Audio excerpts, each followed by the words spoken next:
32장 26절에서 35절까지 한 목소리로 읽겠습니다. 그때에 여호와의 말씀이 예레미야에게 임하여 이르시되 나는 여호와여 모든 육체의 하나님이라 내게 할 수 없는 일이 있겠느냐. 그러므로 여호와께서 이와 같이 말씀하시니라. 보라, 내가 이 성을 갈대아인의 손과 바벨론의 느부갓네살 왕의 손에 넘길 것인즉 그가 차지할 것이라. 이 성을 치는 갈대아인이 와서 이 성읍에 불을 놓아 성과 집 곧 그 지붕에서 바알에게 분향하며 다른 신들에게 전제를 드려 나를 경노하게 한 집들을 사르리니 이는 이스라엘 자손과 유다 자손이 예로부터 내 눈앞에 악을 행하였을 뿐이라. 이스라엘 자손은 그의 손으로 만든 것을 가지고 나를 경노하게 한 것뿐이니라. 여호와의 말씀이니라. 이 성이 건설된 날부터 오늘까지 나의 노여움과 분을 일으키므로 내가 내 앞에서 그것을 옮기려 하노니 이는 이스라엘 자손과 유다 자손이 모든 악을 행하여 내 노여움을 일으켰습니다. 그들과 그들의 왕들과 그의 고관들과 그의 제사장들과 그의 선지자들과 유다 사람들과 예루살렘 주민들이 다 그러하였느니라. 그들이 등을 내게 돌리고 얼굴을 내게로 향하지 아니하며 내가 그들을 가르치되 끊임없이 가르쳤는데도 그들이 교훈을 듣지 아니하며 받지 아니하고 내 이름으로 일컫는 집에 자기들의 가증한 물건들을 세워서 그 집을 더럽게 하며 흰놈의 아들의 골짜기에 바알의 산당을 건축하였으며 자기들의 아들들과 딸들을 몰래 앞으로 지나가게 하였느니라. 그들이 이런 가증한 일을 행하여 유다로 범죄하게 한 것은 내가 명령한 것도 아니요 내 마음에 둔 것도 아니니라. 아멘. 지금 예레미야는 천지를 창조하시고 출애굽을 이렇게 시키신 후에 가나안으로 인도하셨던 여호와와 또 여호와의 명령을 순종하지 않고 있는 그런 이스라엘을 좀 대조하고 있습니다. 이제 오늘 읽은 26절 이하에서는 예레미야의 질문에 대한 그 앞에서 한 기도 겸 질문을 한 그런 것에 대한 대답이 나오고 있습니다. 여호와는 스스로를 육체의 하나님이다 이렇게 선언하면서 능치 못할 일이 없는 분이다 이렇게 말하고 있습니다. 여호와는 바벨론을 도구 삼아서 이제 이스라엘을 심판하실 것입니다. 본문은 여호와께서 분노하셨다 하는 것을 반복하여 서술하고 있는데 여호와께서 이렇게 분노하고 심판하시는 이유가 무엇입니까? 그것은 이스라엘이 다른 신에게 전제를 드렸기 때문입니다. 지도자로부터 시작해서 백성까지 이스라엘에서 죄를 짓지 않는 사람이 한 사람도 없었기 때문이죠. 오늘 본문의 바로 앞절인 25절 먼저 한번 같이 읽겠습니다. 25절입니다. 주 여호와여 주께서 내게 은으로 밭을 사며 증인을 세우라 하셨으나 이 성은 갈대아인의 손에 넘기신 바 되었나이다. 아멘. 지금 이게 이제 예레미야가 기도하는 것인 내용인데요. 여호와가 하나님의 명령에 순종해서 아나도넷의 밭을 샀지만 예레미야도 왜 이렇게 밭을 사라고 하는지 모두 다 이해하지 못하고 있습니다. 그래서 하나님께 묻습니다. 사라고 해서 샀고 또 증인도 세웠지만 그런데 하나님 이 성은 이 예루살렘 성은 바벨론에게 넘기시지 않으셨습니까? 묻습니다. 맞습니다. 아무리 예레미야라고 할지라도 하나님의 모든 것을 다 이해하고 있지는 않습니다. 얼마든지 물을 수 있고 왜 이렇게 하셨습니까? 하고 토를 달 수도 있습니다. 그런데 예레미야는 먼저 순종하고 난 후에 물었다는 거 우리는 다시 한번 기억해야 할 것입니다. 그것은 순종하기도 전에 제가 그 말씀엔 동의할 수 없습니다. 왜요? 왜 그렇게 해야 되는 것이죠? 이렇게 묻는 거하고는 차원이 다른 것입니다. 일단 하나님이 말씀하셨으니 내가 동의하지 않더라도 내가 좀 이상하다 느껴질지라도 먼저 순종해야 하는 것이죠. 그리고는 하나님의 뜻이 궁금합니다. 왜 이렇게 하라고 하셨습니까? 하고 말할 수 있습니다. 우리는 이러한 예레미야의 태도를 반드시 배워야 할 것입니다. 뒤에서 궁시렁거리지 말고 뭔가 궁금하면 하나님께 물으면 됩니다. 그러나 그보다 먼저 우리는 순종해야 한다 하는 사실을 반드시 기억해야 하겠습니다. 자, 26절, 27절 같이 읽겠습니다. 그때에 여호와의 말씀이 예레미야에게 임하여 이르시되 나는 여호와여 모든 육체의 하나님이라 내게 할 수 없는 일이 있겠느냐. 예. 여호와의 말씀이 임하였던 그때에, 여기서 말하는 그때는 과연 언제를 가리킬까요? 그것은 예레미야가 기도를 마쳤을 때를 말합니다. 오늘 본문 앞인 그 17절부터 25절까지는 예레미야의 기도의 내용입니다. 그러니까 하나님은 예레미야의 기도에 대해서 지체하지 않고 응답하심으로 그가 확신 가운데서 사명을 수행할 수 있도록 하신 것입니다. 내게 할 수 없는 일이 있겠느냐 하는 것은 아니요, 없습니다 라는 대답을 기대하는 수사학적 질문입니다. 또한 17절에서 예레미야가 기도하는 그 기도의 첫 부분에서 주에게는 할 수 없는 일이 없으십니다 했던 그 예레미야의 고백과 연결되는 그런 말씀이기도 합니다. 이 말씀은 정말 우리에게 은혜가 되는 말씀임이 분명합니다.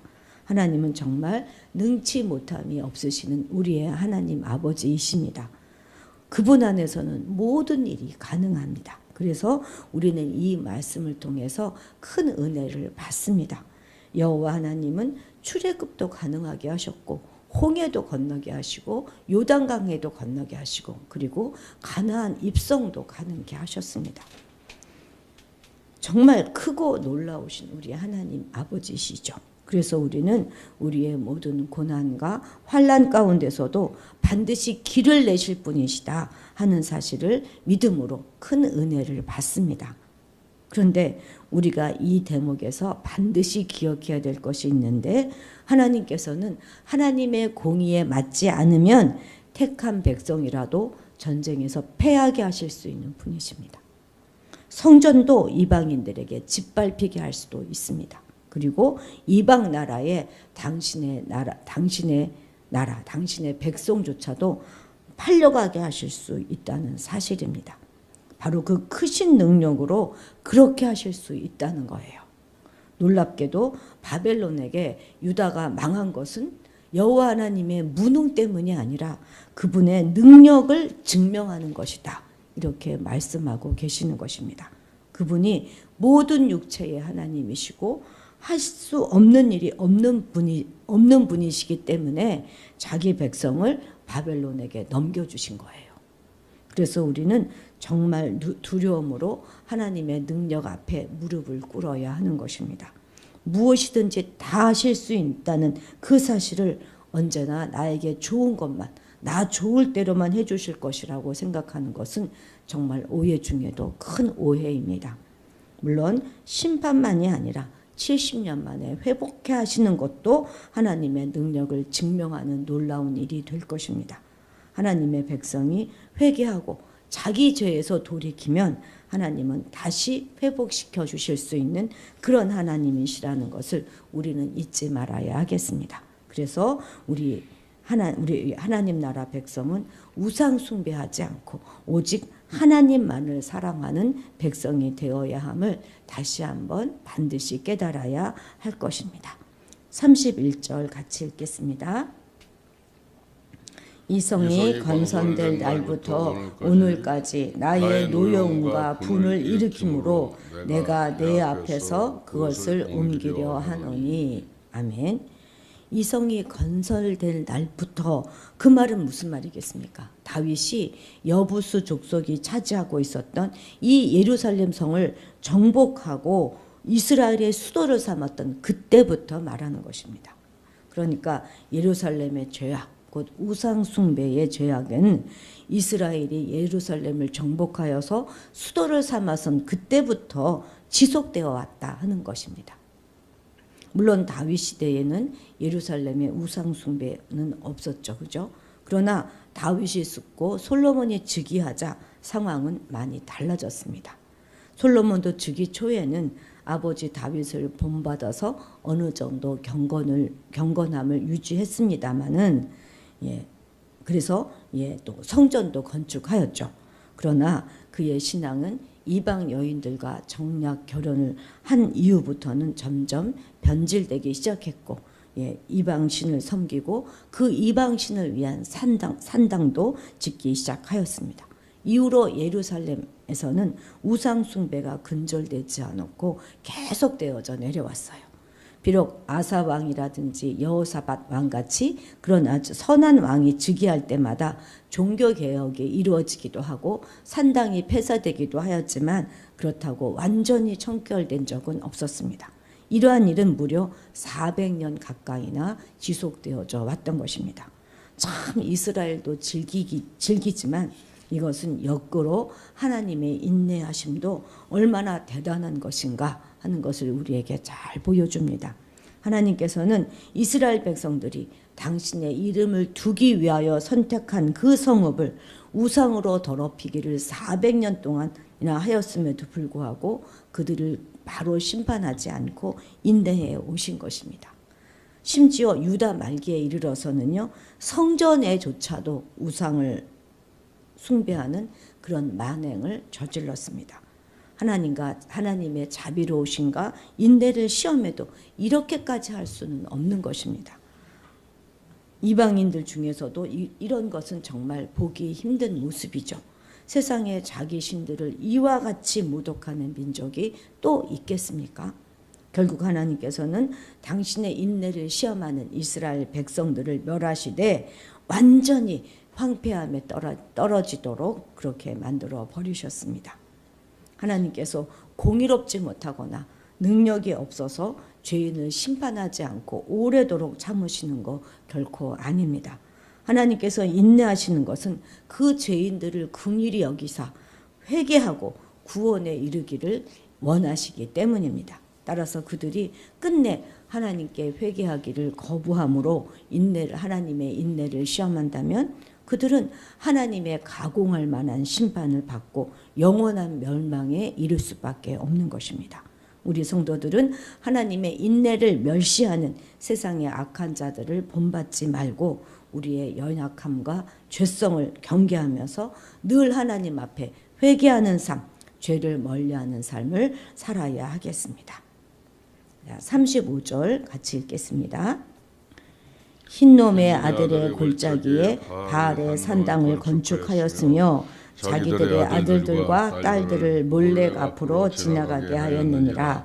그들이 이런 가증한 일을 행하여 유다로 범죄하게 한 것은 내가 명령한 것도 아니요 내 마음에 둔 것도 아니니라. 아멘. 그러니까 유다 백성들의 모든 죄들은 하나님의 말씀과 또 하나님의 뜻과는 전혀 무관하다. 나와는 상관이 없다 하는 말씀입니다.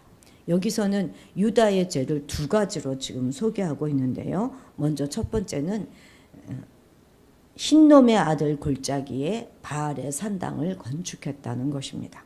이 말 속에는 신정 창기와 미동, 그러니까 남창을 두었다 하는 말도 내포되어 있습니다. PPT 좀 보여주시겠습니까?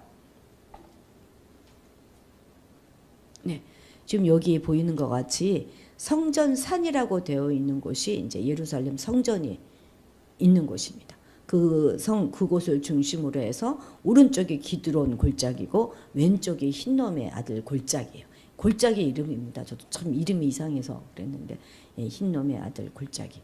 옛날에 이런 유머 못 들어보셨습니까 혹시? 구약에서 백인들이 모여 살던 곳이 어디게 이런 유머 있어요. 그러면 다들 백인들이 모여 산 곳이 있다고? 네, 바로 그것이 흰놈의 골짜기입니다. 그 흰놈의 골짜기에 바알의 산당을 건축하고 그곳에 신전 창기도 있었고 남창도 있었다 하는 이야기인 것입니다. 다시 말해서 이는 하나님께서 주신 약속의 땅, 그것도 하나님이 그 가운데서 뽑으신 예루살렘, 곧 하나님의 성전이 세워진 그곳에서 음행을 공공연하게 저질렀다 하는 의미가 되는 것입니다. 유대 백성들이 저지른 죄 두 번째는 자기들의 자녀를 몰렉 앞으로 지나가게 하는 일입니다. 이것은 인신제사, 곧 아들과 딸을 잡아서 불태워 가증한 이방신에게 바쳤다 하는 것입니다. 이런 일은 하나님의 백성 여부를 떠나서 사람으로서는 저질러서 안 되는 역겹고 사악한 행위라 할 수 있습니다. 그럼에도 불구하고 여호와의 성민, 곧 거룩한 백성이라 일컫는 이들이 이렇게 추악한 짓을 저질렀던 이유는 무엇이겠습니까? 그것은 바로 하나님께서 명하신 것, 하나님께서 마음에 두라 하신 그것을 멀리하였기 때문인 것입니다. 그렇습니다. 하나님 말씀에서 멀어지는 것, 하나님의 말씀을 떠나 사는 것은 모든 악의 출발점이 되고 거기서부터 그야말로 상상할 수조차 없는 그런 추악한 죄들이 솟구쳐 나오게 되는 것입니다. 오늘날 이 세상에서 벌어지고 있는 모든 사악한 일들, 죄악한 일들 역시도 이러한 관점에서 우리는 해석할 수 있습니다. 이러한 것은 단지 사회의 부조리라든지 또는 세상 풍조, 도덕과 윤리의식의 저하에서 나오는 것이 결코 아닙니다. 가장 근본적으로는 하나님의 말씀에서부터 사람들이 멀어졌기 때문입니다. 우리 성도들은 이 악한 세대 가운데서 바로 서기 위해서 죄악된 세상 풍파를 물리치고 선하고 의로운 삶을 살기 위해서 가장 먼저 우리가 하나님의 말씀을 가까이 해야 할 것입니다. 말씀을 듣고 묵상하고 그 말씀에 순종하기에 힘써야 하는 것입니다. 그리고 그 말씀을 세상 사람들에게 증거하여서 그들을 육체의 쾌락과 탐욕이 가득한 그 악한 삶의 자리에서 건져내어서 그들도 우리와 더불어 함께 하나님께 순종하는 삶을 살게 해야 하겠습니다. 그것이 파멸로 치닫는 이 세상을 바로 세우는 유일한 길이 된다는 사실을 우리는 결코 잊어서는 안 될 것입니다. 기도하시겠습니다. 하나님 아버지, 우리가 어떤 경우에도 먼저 순종할 수 있는 순종한 믿음을 허락하여 주옵소서.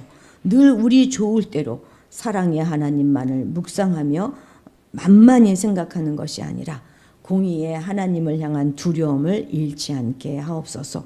오래 참으시고 회개하기를 기다리시는 하나님의 사랑을 기억하면서 우리들도 우리의 연약함과 죄성을 경계하며 늘 하나님 앞에 회개하는 삶, 죄를 멀리하는 삶을 살아가게 도와주옵소서. 결코 하나님과 멀어지지 않고 하나님께 딱 달라붙어서 우리의 남은 인생을 살아가게 하시고 늘 순종하는 삶을 살아가게 도와주옵소서. 감사드리며 예수님의 이름으로 기도드렸습니다. 아멘. 아멘. 예. 오늘은 우리나라를 위해서 기도하는 날이죠. 우리나라를 위해서 더욱 간절히 기도해 주시기 바랍니다. 그리고 어르신들의 건강을 위해서 기도해 주시고 이제 여름 가족 수련회를 위해서도 기도해 주시기 바랍니다. 그리고 이번 주는 이제 다음 주에 우리 시은이가 한동대 캠프가 하는데 그것을 위해서도 꼭 기도해 주시기 바랍니다. 우리 다 같이 주님의 이름을 크게 부르고 기도의 자리로 나아가도록 하겠습니다.